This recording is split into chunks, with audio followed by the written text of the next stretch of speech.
صبح دیگر را در باغ شروع میکنیم. تنکر بالای بودادم در نمن لقمه آورده. شاخا، پلنگا، کوینا، پرنسسا، لاتلوتا، هر چی بودین تا پشت این در. اینجا منطقه منه. شما فکر کردین اسم قدرت، ولی نشون میدم قدرت دست کیه. بری چی شلوارجی پوشیدی؟ با گرگری که پرزوندمت میشه عبرت، بری درس بقیه. بچه‌ها شما دلتون پاکه، دعا کنین بارون بیا. ما دل اون صاف بود که تو 10 بار رفته بودی زیر تریلی. پسر تو فردا با اولیا بیا.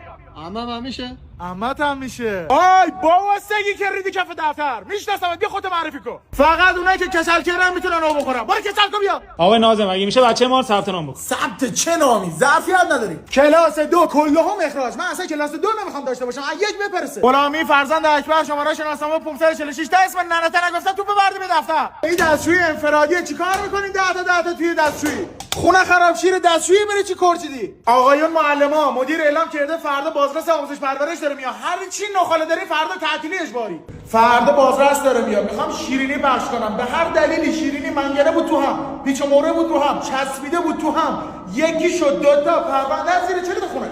ما را دی شرفمون رفت. بازرس مده دانش آموز پرسیده در خیبر کی کنده؟ دانش آموز زار گریه میگه من نکندم. به معلم میگه اصلا خانواده بدبختی داره اهل در کندن نی. خب نمیتونستی بگی ما 2 شیفتیم، شاید کار شیفت صبحیا باشه. آقا یه دری میچن اصلا خرجش میدی، هزینه‌ش میدی. ناظمی صاحب درسی در خیبر حضرت علی کنده.